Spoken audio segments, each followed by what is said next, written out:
Welcome to Raw Online. I am Dr. Kapil R, currently working as a lecturer in the Department of Prosthodontics and Crown and Bridge in Sri Ramchandra Faculty of Dental Sciences.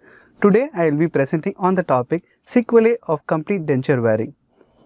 The contents of this presentation are Introduction, Direct Sequelae of Complete Denture Wearing and Indirect Sequelae of Complete Denture Wearing. Under Direct Sequelae of Complete Denture Wearing, I will be talking about traumatic ulcer, cheek biting, denture irritation hyperplasia, denture stomatitis, flabby ridge and pendulous tuberosities, hyperkeratosis and oral cancer, residual ridge resorption, burning mouth syndrome, gagging, altered taste, altered speech, angular cheilitis, and under indirect sequelae of complete denture wearing, I will be talking about atrophy of masticatory muscles and nutritional deficiencies, and I will be concluding the presentation with references. Introduction. Placement of a removable prosthesis in the oral cavity leads to time-related direct and indirect changes in the oral environment. Direct mucosal reactions often result from mechanical irritation together with an accumulation of microbial plaque on the dentures. The denture material can also cause an infrequent toxic or allergic reaction.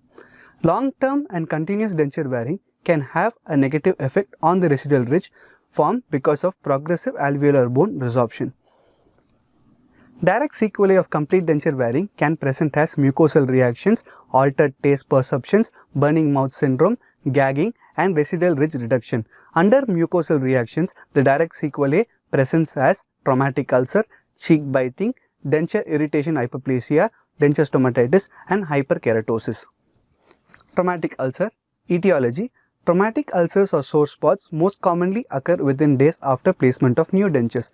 When dental prostheses are first inserted, the supporting mucosa will always be compressed. If the pressure areas, occlusal errors or overextension of flanges are not identified and relieved, sore spots or traumatic ulcers arise. They tend to be small painful lesions covered by a grey necrotic membrane and surrounded by an inflammatory halo with firm elevated borders, the picture representing the same. Management of traumatic ulcer. The lesions are marked intraorally with a Thompson color transfer stick, after which denture is carefully inserted such that the marks do not smudge. Once the color has been transferred onto the denture, the transferred marks are then relieved on the denture. The lesions usually heal within a few days after correction. If uncorrected, the patient may adapt to the situation, but this will lead to denture irritation hyperplasia. Cheek biting. Etiology. Cheek biting occurs when the posterior denture teeth are placed far too buccally. Basically, this arises because of improper teeth arrangement where the teeth setting principles are not followed. This is also known as morchicatio buccarum. Management of these cheek biting involves correction of the denture teeth by selective recontouring. Usually, the selective recontouring cannot be done and instead remaking of the complete denture is always followed. Denture irritation hyperplasia. Etiology. Patients who wear ill-fitting dentures for a prolonged period of time may develop denture irritation hyperplasia, also known as epulis fissuratum. This ill-fitting dentures always subject the underlying mucosa and the underlying residual ridge to a chronic low-grade trauma. This chronic low-grade trauma always causes resorption of the underlying residual alveolar ridge.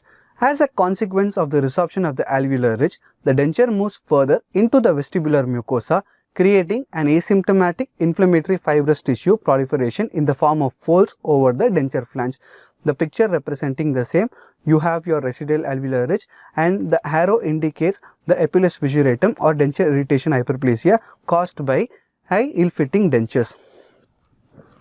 The edge of the denture generally fits into the fissure or the groove between the mucosal folds. Single or multiple lesions of variable size are usually observed at the facial aspect of the denture, primarily in the anterior regions of either the maxilla or the mandible. The picture representing the same, the fissure or the groove that I was talking about, the arrow is represented by that, and here your denture is going to fit into this groove. The denture border is going to get fit into this groove. This is most commonly found in men. The lesions may be small or may extend the entire length of the vestibule. This is a classic presentation of epulis fissuratum. The first picture is a classic presentation of epulis fissuratum in the mandible. Second one is in the maxilla. Third one, the denture fitting into the grooves or the folds that is created by the ill-fitting denture. Management. Adjustment or replacement of the ill-fitting dentures can be done. When the lesions are extremely small and only single, then the lesions automatically regress.